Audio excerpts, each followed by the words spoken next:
Come ride the little train that is rolling down the tracks to the junction. Forget about your cares, it is time to relax at the junction. Lots of curves, you bet, and even more when you get to the junction. Petticoat Junction. There's a little hotel called the Shady Rest at the junction. Petticoat Junction. It is run by Kate. Come and be her guest at the junction. Petticoat Junction. And that's Uncle Joe, he's a moving kind of slow at the junction. Petticoat Junction.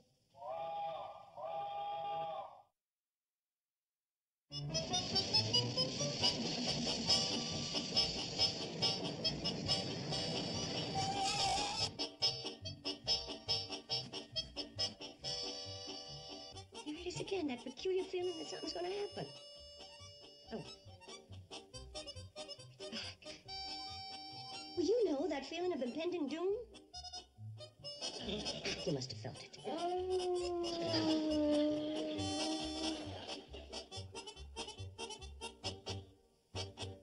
What a beautiful morning. Yeah, real second piece of pie weather. Do you feel something strange? You're still harping on that silly female premonition. Trouble you women is you ain't got enough to keep you busy. Look at me. If you was active like I am, you wouldn't have time to worry about that nonsense. It's worse this time. Something's going to happen. What's going to happen? Well, I can't quite pin it down, but it's somewhere between a calamity and a disaster. Homer Bedloe. May I have a room, please? I was wrong. It's beyond a disaster. It's a catastrophe. Hi, Bedloe. Does the lead locust know you broke out of the pack? Evidently, my arrival has taken you by surprise. Yes. Usually we get a whiff of brimstone and you appear in a puff of smoke. Once, Mrs. Bradley, my black little heart would have swelled with pride at your praise. But behold, I'm defeated, a failure. Let me be the first to kick you while you're down. Why, did the little orphans expose your plot to put an octopus in their wading pool?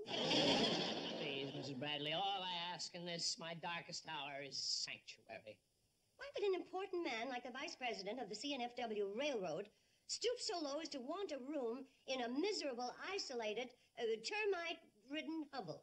Isn't that what you call it? No, I call it a miserable, isolated, termite-ridden fire trap. Well, that's what you Oh, I mean, Mrs. Bradley, please, whatever I said, just give me a room. We put him in number 8. One where the ceiling collapsed after the last rain, the paper's peeling off the walls. Anything, only just an address where I can receive my unemployment checks, where I can pass the last few remaining years of my dreary and useless life. I'm torturing myself by looking out this window at that little train, the cannonball. Will race by, mocking me with its sneering whistle, a whistle which seems to say, there sits Homer Bedloe, a fake that fizzled. Bravo, bravo. That's the best performance you've put on to date. Oh, I'm not acting, Mr. Carson. Here, Mrs. Bradley. Here's my last $10. Please, give me number 8. No, we're all full up, and we're going to be that way for some time. Well, just fluff up a few rags in the hall, lay out some old newspapers in a coal bin, anything to rest this human debris. Homer Bedloe, every time you come around here, we have trouble. Believe me, Mrs. Bradley, I couldn't do you any harm if I wanted to. Norman Curtis, the president of the railroad, has pulled my claws, extracted my fangs, sold me down the river. What does that mean? I've been fired. What? Total disgrace. They forced me to watch while they ripped my name off the office door and put up my successors. Wilbur Goodfellow. So, Norman Curtis finally saw through you. You should see the man they put in my chair. Has Wilbur Goodfellow got evil, squinty little eyes like I have? No. His are frank and clear and open and blue. Is he lean and wiry and weasel-like like me? No. He's big and strong and kind and generous like a St. Bernard. Short. He's repulsive. Pardon me.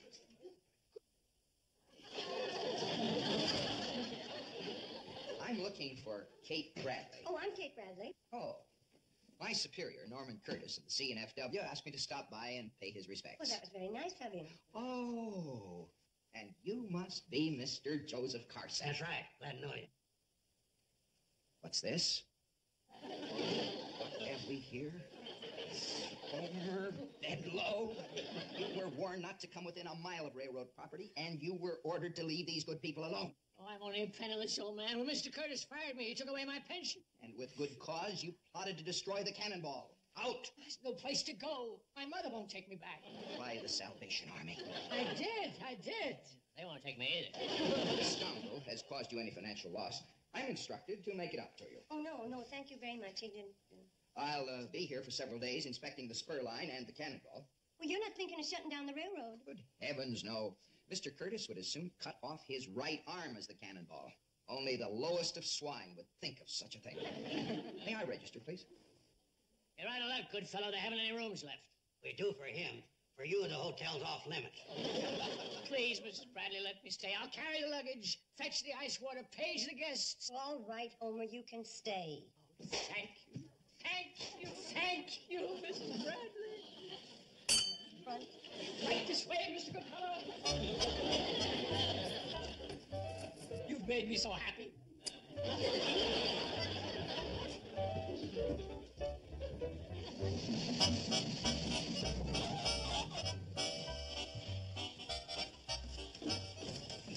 This is a fine train you have here, Mr. Smoot. Believe me, this is railroading at its best. Thank you, Mr. Goodfeller. Did you hear what he said, Charlie? He sure is smart for executive. Yeah. Mr. Pratt, a lot of these know-it-all young engineers could take lessons from you. Oh, shucks, it ain't really me, Mr. Goodfeller. When you got a good old engine like the Cannonball, she knows when there's a friend aboard the train. It's time the railroad rewarded you men for your loyalty and hard work. When I get back to the home office, I'll put a bug in Mr. Curtis' ear. Okay, and while you're at it, don't forget to tell him about our loyalty and hard work.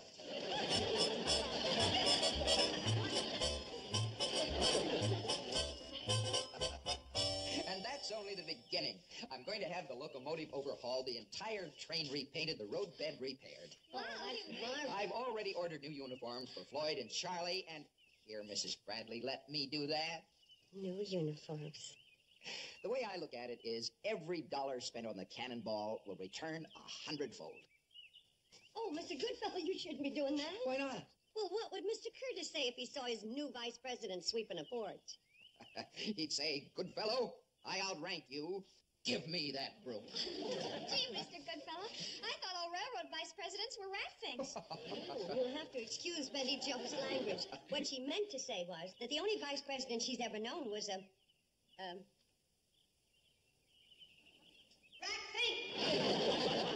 No need to eavesdrop, Bedloe.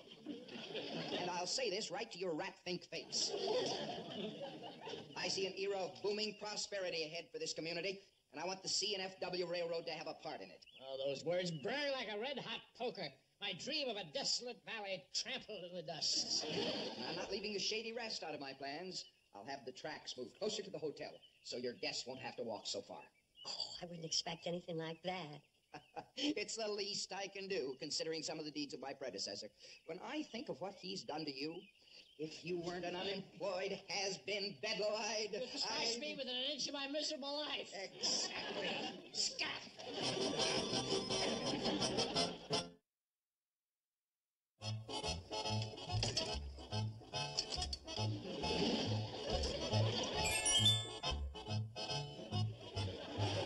Charlie, you sure look like a first-class engineer.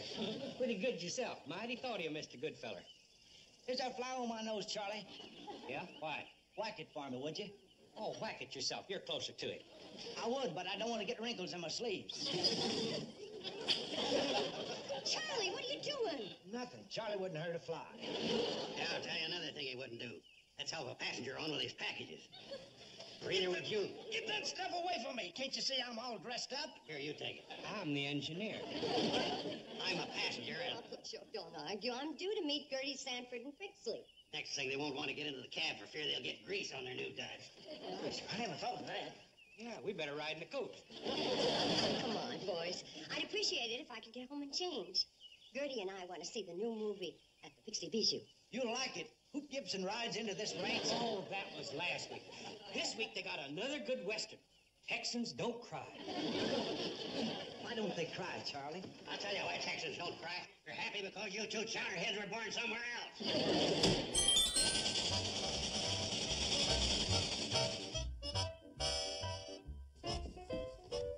Oh, hey, can you give me a hand with these? They're heavy. As soon as I take Mr. Kimberly his lunch.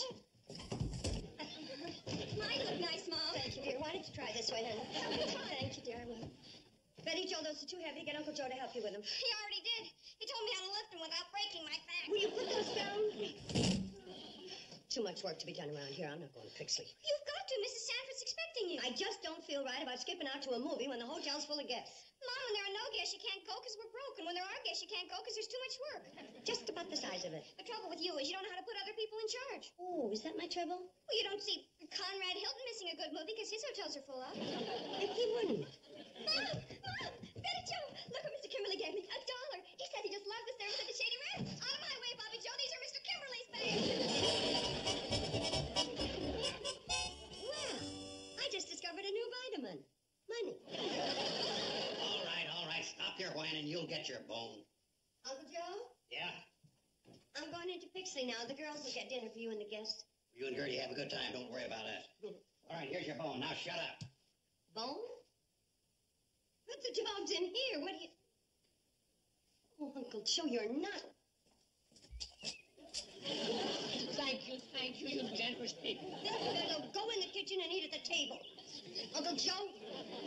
Uncle Joe, how could you toss him that bone? Oh, don't worry, Kate. We got a better one for the dog. I want you to understand this. Anyone under my roof is to be treated as a human being, even if it is Mr. Bedloe. I haven't any money and my rent's overdue. We'll carry on the cup until your unemployment check arrives. I'm not worthy of such kindness. I gotta go now. The train is waiting. And Mr. Bedloe, help yourself to the icebox. You're making a mistake, Kate. There's nothing more treacherous than an unemployed cobra. Now, give Mr. Bedloe a chance. Now that he's lost his influence, it could be the beginning of his metamorphosis. Metamorphosis. Now, that's sinking pretty low, getting sick so we have to quarantine the hotel. Just when business is good, too. Oh, no, Uncle Joe. You see, I don't have time to explain. Oh, there you are, you replace. Mercy, what is that? Oh, save me, Mrs. Bradley, save me! It's a good thing I came in that back door just as I did. There he was with his scrawny hands deep in your potato salad. You just can't trust that miserable ingrate. Oh, no, it's all right, Mr. Goodfellow. I gave that miserable ingrate permission. Yeah, I told you so. Your trust is misplaced, Mrs. Bradley. Mr. Goodfellow's right, Kate. Remember, a vulture never changes his spots. All right, Bedloe. But as long as we're under the same roof, keep out of my way. I can't stand the sight of you. Enjoy your evening out, Mrs. Bradley. He was a fine, upstanding man. Yeah. I thought when they made me, they broke the mold. I was wrong. There goes another Joe Carson. One is plenty, thank you.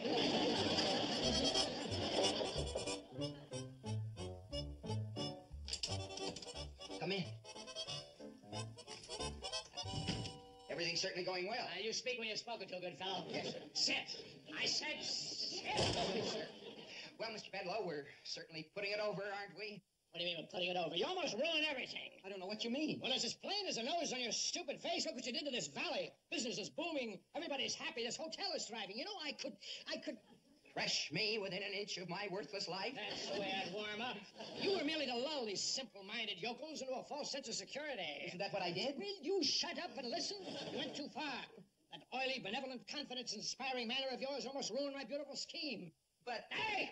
The farmers are shipping their crop by the cannonball. The salesmen are riding the train. If the Home Office hears that there's a profit to be made from this ramshackle branch line, I'll be ruined. I'll never be able to run the cannonball out of business. Please, give me another chance, please. The average scoundrel will be defeated, but I'm two-faced and double-brained. Back in kindergarten, when other children were studying finger painting, I was majoring in skullduggery. Then you have a new plan? Certainly, I got a new plan. Now, this is what we're going to do. First...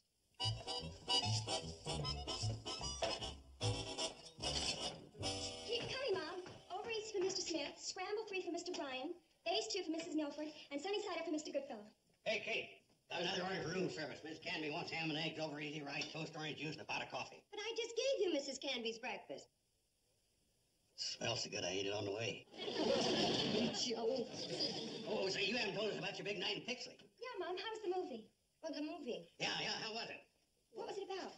We gotta dish up the food. Get the tray. Just tell me what it was about.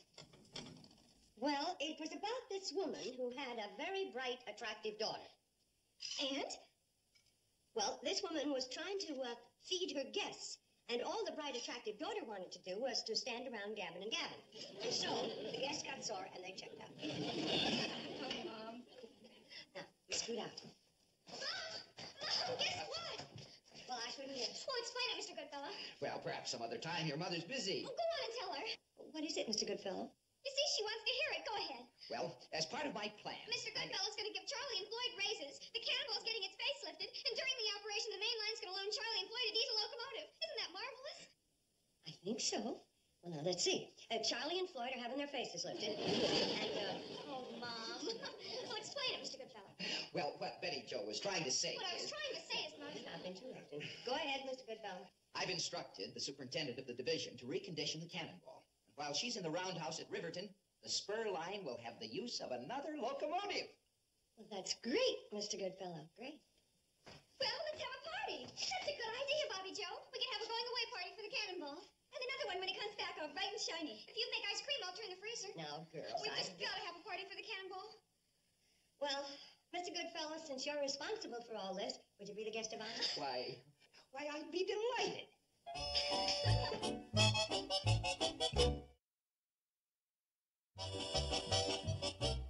Cannonball will arrive at your foundry tomorrow night. The instant it gets there, I want you to melt it down into scrap.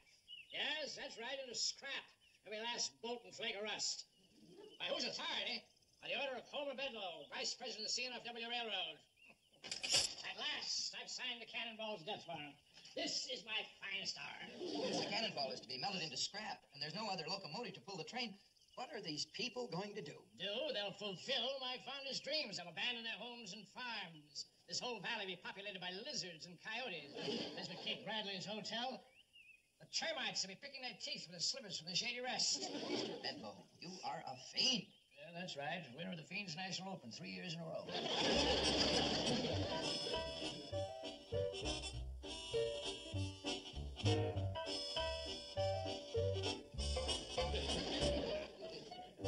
This here occasion calls for a speech. It sure does, but not by you.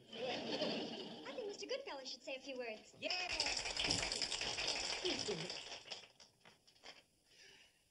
My dear friends,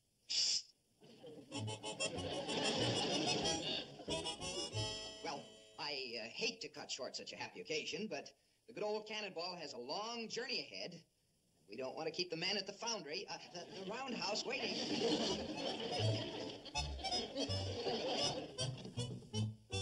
Floyd and me's got to get the old girl on the way to the beauty parlor. Well, first I have a surprise for everybody. Some rare old movies of the Cannonball. Movies of the Cannonball? Oh, where'd you get them, Mom? Well, remember the other night when I went to the movies in Finchley with Gertie? Well, my old friend, the projectionist, Squint Whitaker, loaned me the film, and along with that, a projector. So, why don't we all go into the lobby and have our coffee and cake there? Well, after all, Mrs. Bradley, the roundhouse is... Let them have their little moment. Keep this happy thought in mind. In a few hours' time, that cute little train will be melted down into a shapeless lump.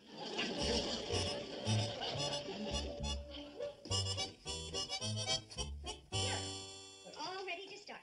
Bobby Joe, turn out the lights. Now, the first scene shows the Cannonball bringing the governor to Hooterville on July 4th, 1916. Oh, my goodness. How could Squint Whitaker get the film so mixed up? That's not the Cannonball.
assured me you hadn't made a picture in years. How was I to know they'd be shown in Bixley? Why, they're too old even for television. Back to Hollywood, you ham. Ham? You knew it all the time, Kate Bradley. You played me like an ordinary trump, but I have you know down at railroad headquarters I'm still the second Barracuda. And in this devilish brain, there lurks a foolproof scheme to destroy the cannonball forever. How long do you think you'd be vice president if Norman Curtis knew that you hired an actor to put the cannonball out of existence? Oh, don't tell him. Don't tell him. You can't send him that Phil. It'd ruin me. It wouldn't be the cannonball that knelt down, but my gold cup that I won for the Fiends National Open. Gee, we sure came close to losing the train. Yeah, Mom. If you hadn't gone to the Pixley Bijou, we never would have known that Mr. Goodfellow was a movie actor. Well, it was sheer luck, those particular movies being on the bill. You know, a coincidence like that wouldn't happen again in a million years. Excuse me. I wonder if I might have a room.